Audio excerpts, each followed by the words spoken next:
Hello everyone, and welcome back to my channel, and happy St. Paddy's Day to everyone. So this video is going to be a little different. I am creating this video today for my father who passed 15 years ago today. So my dad did die on St. Paddy's Day, March 17th, 2008. Before I get into the whole thing with my dad and giving him a beautiful tribute, I just wanted to say to everyone, because everybody's been DMing me and texting me and writing me, I am 100% dedicated to this YouTube channel. I've actually been going through some of my own personal health issues right now. I have a debilitating pinched nerve, and it's in my neck, and it goes all the way down my arm, and I've been having a lot of problems moving around, taking care of the kids. I'm in pain 24/7. I've gone to 1,000,001 doctors. Every day is somebody different. I've had a few MRIs, and we're finally on the right path of me healing. So I am so sorry I haven't put out a video in a long time. I just physically couldn't do one. But I couldn't let my dad's 15-year anniversary go by without giving him the tribute that he deserves. So that's what this video today is going to be about. I'm going to honor my father, Tom, and I hope you enjoy. I'm not wearing any makeup today because I don't know if I can actually get through this video without crying. So we'll see what happens, but I doubt it because I know myself. Every time I talk about my dad, tears just fall. It is what it is. All right, I hope you enjoy this video. So let's talk about my dad, Thomas Patrick. So my dad, you know, it's actually kind of funny, not funny, but it's kind of a little bizarre that he actually passed away on St. Paddy's Day, because my father loved St. Paddy's Day. We're 100% Italian, we're not Irish. My father loved St. Paddy's Day. He would wake us up and be like, top of the morning to you, lad. It's actually really funny. His name was Thomas Patrick, so it was his name day. So in our family, we did celebrate. We didn't do like a big St. Paddy's Day or anything, but you know, we had our corned beef and cabbage, and we had our, you know, our bread, and it was great. It was really cute. So let's begin. So my father got diagnosed with esophageal cancer. For those of you that don't know what that is, that's cancer of the esophagus in January 2003.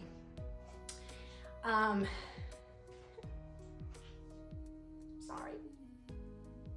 This is a very emotional thing, even though it's 15 years later, but I feel like it's important for me to do this video. Okay, so when he got diagnosed, it was stage 1. Doctors said that all he needed was the surgery, he'd be fine. March, he went in for the surgery of 2003. He did that stomach surgery where they take out a piece of your esophagus and the flap, and then he had to sit up, you know, sleep upward, and he did great during the surgery.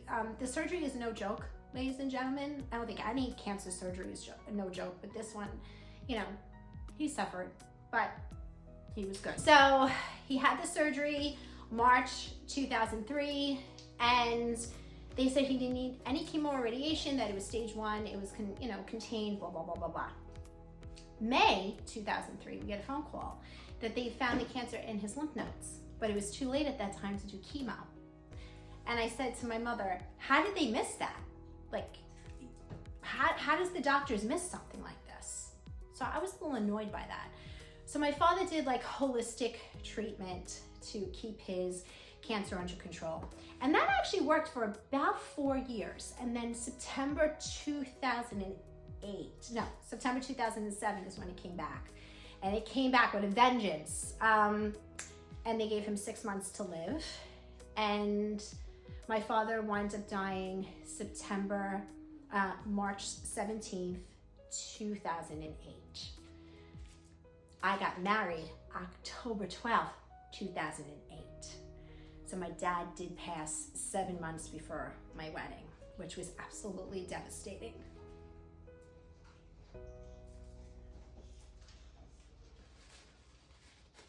It was devastating.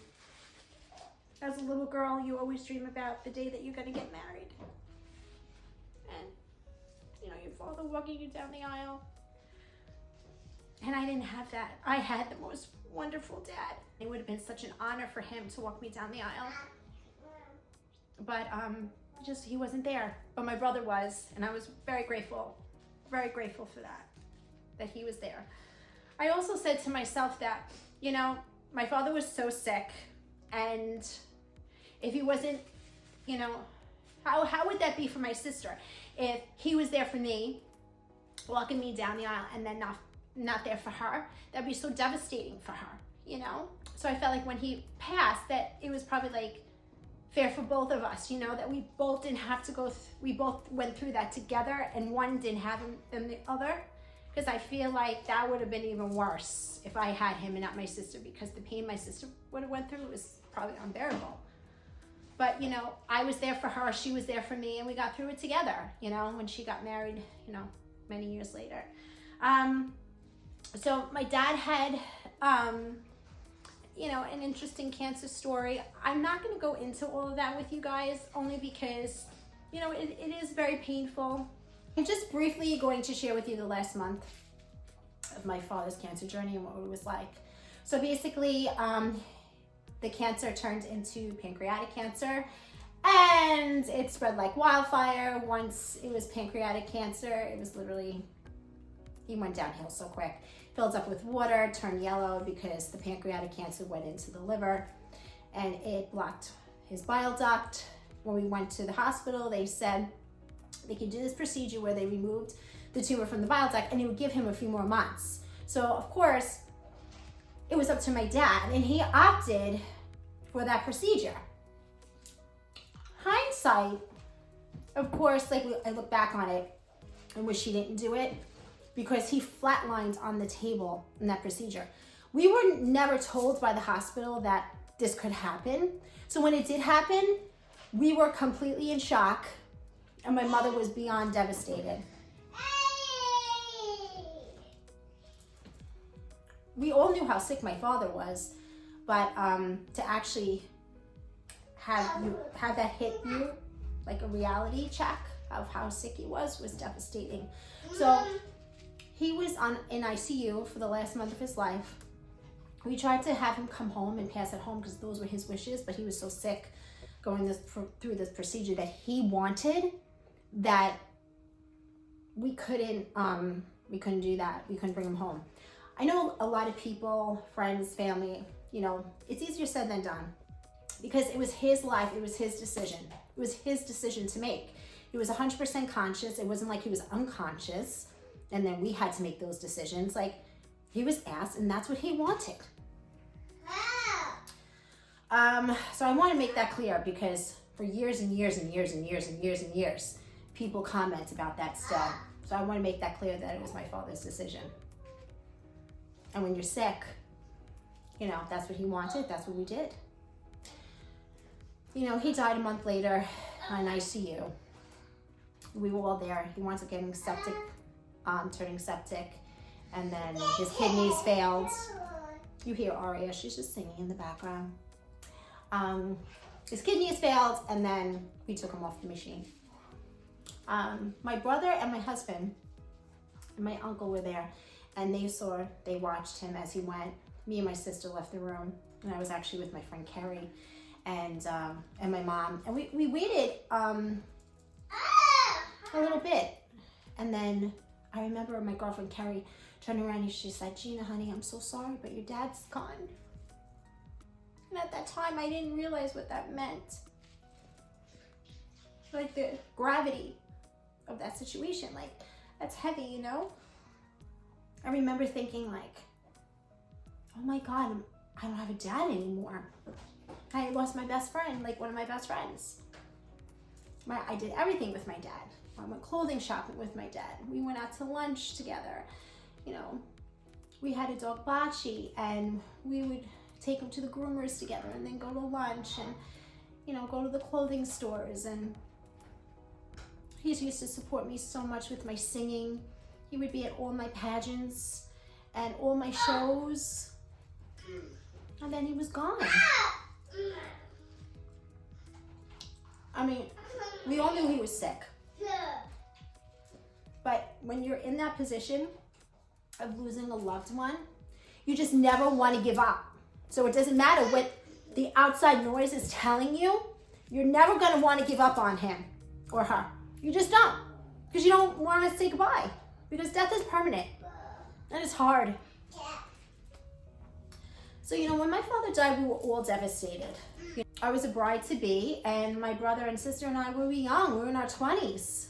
We lost our dad, you know, and my mother lost the love of her life. My mother and my father had the most wonderful, beautiful marriage. And then he was gone. I actually sang at his funeral because I know that's what my dad wanted. So I don't know how I did it, but I did. I sang Ave Maria, and then I had one of my friends come from college, and we sang Time to Say Goodbye. So I just want to tell you about my dad. My dad loved Walt Disney World. He took us like 2 times a year. So that's the love of Disney I got from my dad. And I actually have my book of our first Disney trip, and I'm going to share some pictures with you. Unfortunately, I don't have any video of my dad. He died before iPhones came out. But I have this beautiful collage that I'm going to show you of pictures that when I was younger and all this stuff. And this was actually at his funeral. I made one, my sister made one, and my brother made one. And we had them at the funeral. I love and I miss my dad so very much. When a family member dies that you're so close to, it's almost like you start a new life. You know, the holidays are different. Everything is different. Everything is different. Even eating dinner is different. You know, he sat at the head of the table. Does somebody else sit at the head of the table, or does that stay empty? What do we do on his birthdays? So, you know, in the beginning we celebrated his birthday. We got a cake and we celebrated his birthday. Christmas was a hard one. Christmas morning was hard. But what did we do? We made a new tradition. Tradition is Christmas Eve now I host, and we open up all our presents on Christmas Eve. That's why in my family it's so big Christmas Eve, because that was a tradition we started after my dad passed away. And we actually like it. Grieving somebody is hard. The only advice I could give to people that are losing a parent right now is get the help you need right away. Don't let the grief take hold of you. You think you're okay, and then one day you're not going to be. It's really important to be strong in the moment, but then you need to have those moments and let the crying out. I didn't go for any therapy when my dad died, but I read a lot of like therapy books, and that really helped me cope. Everybody grieved differently in my family. I gotta be honest with you, my mother's still grieving over my father all these years later. She is. But he was a wonderful dad, and I'm very grateful that I had a father like him. He provided for us, and we had such a magical childhood. And I wouldn't be where I was, you know, where I am now if it wasn't for the love and support I had of my father, and I continue to have from my mom. So I'm going to show you this board now. So the first row is my dad and me when we were younger. And then that one's actually at my girlfriend's wedding. And my dad was around for my engagement party to Rob. So all of these pictures here are of my dad and Rob and I at our engagement party. And the butterfly kisses symbolize that was the dance my dad and I were going to dance to on my wedding. And these are just more of beautiful pictures of my father. That picture of me in the crown is when I came home and I got engaged. So my father was around when I got engaged. I got engaged in Walt Disney World. And when we came home, we had a little party. It was great. And this picture is of him on his last birthday. My dad was 62 when he died. He was really young. 62. My amazing dad. Okay, everyone, so this is a really hard video for me, so I'm going to ask you please write in the comments, send some love my way. 15 years is a really long time to be without your daddy, so please I just need some support today. I'm asking you guys to write in those comments and send me some love and support. Thank you. So next, I want to show you pictures of my first Disney vacation. So this is us in Epcot. Now you guys wonder why I love Disney World, right? Me and my mom and my sister, that's Diana. Thomas wasn't born yet, just me and Dee were there. And this was us. Look at him, so dapper. This was like in the 80s, guys. Me and Daddy and Diana. Look at those dolls. Look at Goofy and Figment in the 80s. How crazy is that? Beautiful family picture. Oh, me and Pluto. But this is so nice. This is like one of my favorite pictures of me and my dad, me and Jiminy and Daddy. This is so nice that I actually was able to put this all in an album. Me and my mom, me and Minnie, Diana. Because these are pictures now that I can have like for the rest of my life.